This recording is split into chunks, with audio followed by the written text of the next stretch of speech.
హరి ఓం శ్రీ గురుభ్యో నమ. శ్రీకృష్ణ పరమాత్మనే నమ. 2వ అధ్యాయం 33వ శ్లోకం. ఓం అథ చేత్వమిమం ధర్మ్యం సంగ్రామం న కరిష్యసి తతస్వధర్మం కీర్తించ హిత్వా పాపమవాప్స్యసి. ఓ అథ చేత్వం ఇమం ధర్మ్యం.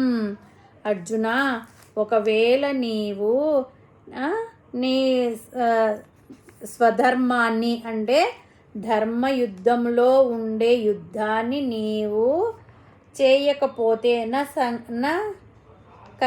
సంగ్రామం న కరిష్యసి, చేయకపోవడం వలన నీ స్వధర్మాన్ని నీ కీర్తిని కూడా పోగొట్టుకొని పాపం అవాప్స్యసి, కేవలం పాపాన్ని చేసినట్టు అవుతుంది. నీ స్వధర్మాచరణ నీవు చేయకపోతే నీకు రావలసిన సత్ఫలితాలు రావు, నీకు పాపము అపకీర్తే వస్తుంది అని పరమాత్మ ఉపదేశం చేశాడు. హరి ఓం తస్సత్. శ్రీ గురుభ్యో నమ. శ్రీకృష్ణ పరమాత్మనే నమ. 2వ అధ్యాయం 34వ శ్లోకం. ఓం అకీర్తించాపి భూతాని కథయిష్యంతి తే అవ్యయాం సంభావితస్య చాకీర్తిః మరణాత్ అతిరిచ్యతే. కృష్ణ పరమాత్మ ఏం చెప్తున్నాడంటే అర్జునునితో, అర్జున, నీకు పైవన్నీ కాకుండా నీకు అపకీర్తి వస్తుంది. మామూలు అపకీర్తి కాదు, నీకు అకీర్తించాపి భూతాని అంటే సమస్త ప్రపంచము నీ అపకీర్తి గురించి మాట్లాడుకుంటుంది. కథ ఇష్యంతి తే అవ్యయాం. నీ అపకీర్తి చరిత్రలో చాలా కాలం పాటు నిలిచిపోతుంది. అర్జునుడనే మహావీరుడు యుద్ధం చేయకుండా పారిపోయాడు అని చెప్పి మాట్లాడుకుంటారు.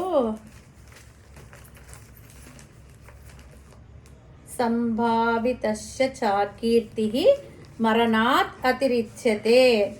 ఇంతవరకు అంటే సుమారు అర్జునునికి 90 సంవత్సరాలు యుద్ధం చేసేటప్పుడు, అప్పటి వరకు నీవు సంపాదించిన కీర్తి చాలా గొప్పది.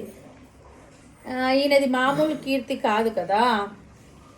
యుద్ధాలలో కానీ, తపస్సులలో కానీ, సాధనలో కానీ ఈయన యోగ ప్రభావంతో భూలోకంలోనే కాక స్వర్గలోకంలో కూడా ఇంద్రుని సింహాసనంలో సగభాగం ఉందంటే ఈయనకి ఉంది అని, పాశుపతాశ్రం కోసం శివునితో యుద్ధం చేశాడు. శివుణ్ణి ఈయన మెప్పించిన కీర్తినిది. శివుణ్ణి మెప్పించాడు ఈయన పాశుపతాశ్రం కోసం. అంతటి కీర్తినిది. నీ కీర్తి సామాన్యమైనది కాదు.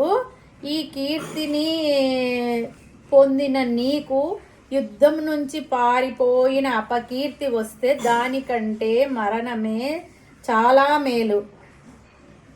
మరణం కంటే పెద్దదైన అపకీర్తి నీకు వస్తుంది. ఈ ఆలోచన మానుకొని నీ స్వధర్మమైన యుద్ధములో ముందుకు నడువు అని చెప్పి పరమాత్మ అర్జునునికి ఉపదేశిస్తున్నాడు. హరి ఓం తస్సత్.